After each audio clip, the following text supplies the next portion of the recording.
On a day where the cards largely spoke for themselves, what could we possibly talk about? Actually, quite a bit, because something extraordinary happened over the weekend.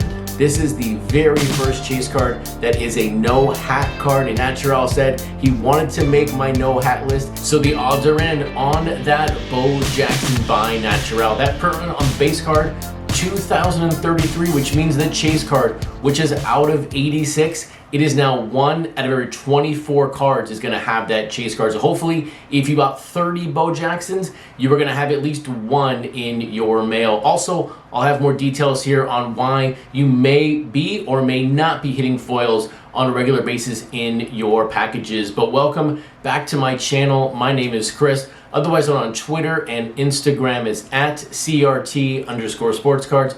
And the website that you want to go to for everything related to Project 70 and also buy every single card that gets released right now, it's my website, CRTsportscards.com. And now also over the weekend, I had you all, the fans of Project 70, vote for your top 5 cards from the week. And although we did not hit the goal of having 100 people vote, we got very, very close. Just over 90 people took the poll. So thank you if you contributed to the results.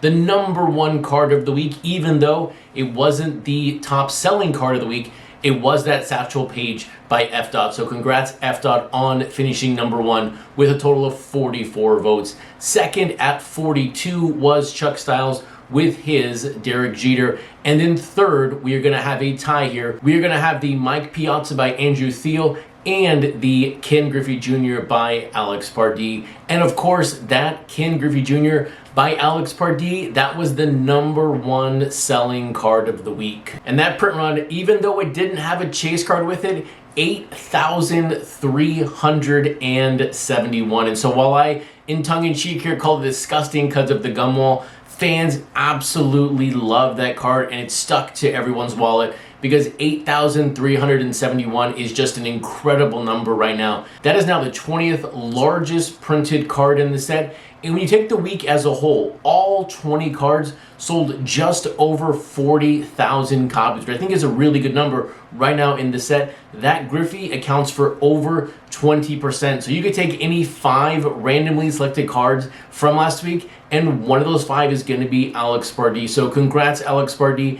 Another phenomenal performance with that Griffey. A great way to start out the second half of your set. And now for myself, I did buy 3 copies. 2 were for customers, so I think I still have 1 available on the website. So maybe we'll hit a foil out of one of those 3 cards. I highly doubt it. The numbers are not in our favor, but that is something that I consistently hear in Project 70, whether it be on Twitter or Facebook or on Instagram or even on the blog forums, is that I never hit a foil or everyone else hits a foil, everyone but me. The game is rigged, it's biased. And so over the weekend, I said to myself, I need to put some numbers behind these foils to show people why they may be hitting foils at a larger rate or why they may be striking out on foils altogether, because we know one thing in Project 70, no 2 cards are equal. When it comes to an on-demand product like this, that you can buy 1,000 if you want to in 70 hours, or you can buy 1 of, but yet the rainbow foils stay static at 70, there is going to be a major discrepancy when it comes to the best-selling cards in the set and the worst-selling cards. So what I did over the weekend was broke down the checklist based on ranking history. So I took the top 25 cards, really the upper echelon of the set. Then I took 26 to 50, and then from there I broke it down in from 50 to 100, 100 to 50. I'll show the chart here in a second, but you're going to see quickly, based on the cards that you buy, why you may be hitting foils or why you may not be hitting foils, because the numbers from the top to the bottom, that gap is huge. So breaking the chart down left to right, you have the card ranking group. Then you have that print run range. So on the top 25, that is any print run over right now 7,076. That equals a total of 264,000 cards. But here is the kicker. On that foil ratio of just those top 25 cards, it's 1 out of every 151 is going to have a foil. Going to the middle here, you're looking at cards ranked from maybe 201 to 250.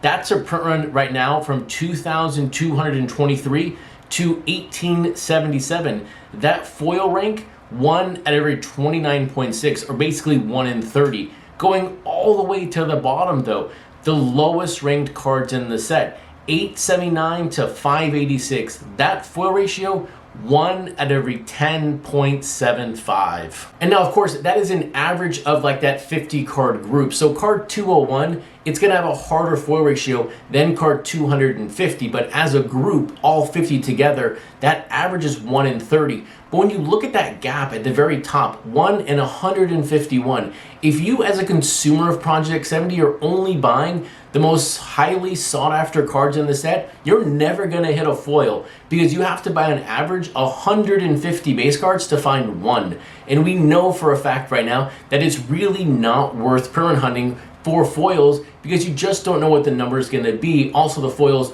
don't really sell for that much except on those very high echelon cards.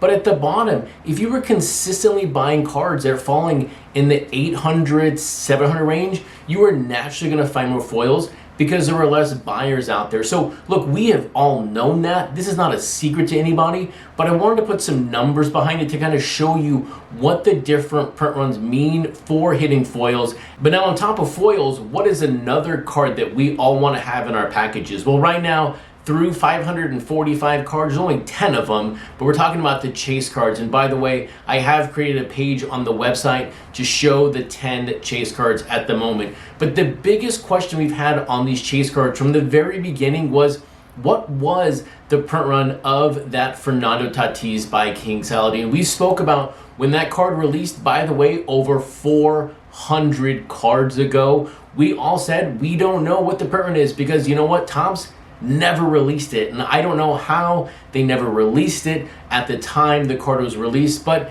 over the weekend, shocking, one of them appeared at someone's doorstep in a random box, just like the thermal Fernando Tatis Jr. by Alex Pardee and the Brooks Robinson by Blake Jamieson. So it appears here again, the printers did not print these cards, and it's just shocking to me that after 400 cards, somebody finally realized, oh my gosh, these were never produced. Now let's get them out. So hopefully keep your fingers crossed. If you bought one of those Tatis Jr. cards by King Saladin, maybe FedEx is gonna have a small little box for you, and inside there is going to be a chase card out of 99. And by the way, did you notice that sale price was $160? That's basically like theft when it comes to a card that is that rare on that kind of print run. But you know what? Not everyone knows what they have in their hands, and that's okay. But now let us shift our focus away from last week and the weekend onto the cards that started us out in week number 31.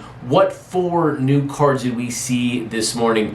First up, it is going to be Ben Baller with his Pete Alonso. Second up, it's going to be Fernando Tatis Jr. by Snoop Dogg. Third, we have Mr. Cartoon with Juan Soto. And then fourth, we have Ron English with Deion Primetime Sanders. Or Coach, as he likes to be called now, since he is a college football coach. But hey, when you take a look at all 4 of these cards this deep into Project 70, I think all of them speak for themselves. If you're collecting Snoop Dogg, you're going to pick up this Tatis. If you like Ben Baller, you're going to pick up this Pete Alonso. But what are some interesting things about these cards? Also, I'm going to be bringing back a very popular segment here in just a few minutes.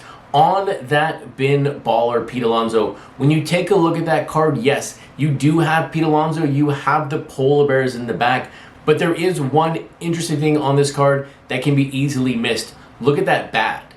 That bat is designed by Gregory Siff. This is Pete Alonso from the Home Run Derby. So this is a really cool small feature that could get missed. You have a little Gregory Siff action on this Ben Baller Pete Alonso. We do also today get 2 no hat cards. The first one is going to be Juan Soto by Mr. Cartoon. This is, though, the 3rd time we've seen this particular pose be used for Juan Soto. First up, of course, it was Undefeated. Then we had Sophia Chang, and 2 of the 3 actually have Soto without a hat on. So we have a duplicate here now when it comes to the no hat Soto in the no hat collection. But then taking a look at that Deion Sanders by Ron English. By the way, this is my favorite card of the day. Look at that yellow jersey. Look at the smiles for the undershirt, the background. This is just a really, really neat Ron English card. It's my favorite, and because of that, I want to give this card away for free. So right now in the comments below, leave your guess for the print run. The person nearest the print run without going over will win this card free for me. The only two stipulations are this. Number one, you must be subscribed to the channel. And then number two, all guesses must be in by 10 a.m. Pacific Standard Time on Thursday morning. So best of luck winning this Ron English Dion for me. And this will also conclude your Monday night daily download for Topps Project 70. If you liked the video, please give it a thumbs up. And if you're not subscribed, hit that subscribe button. Number two was that Derek Jeter by Chuck Staple. Chuck Staple? What is that?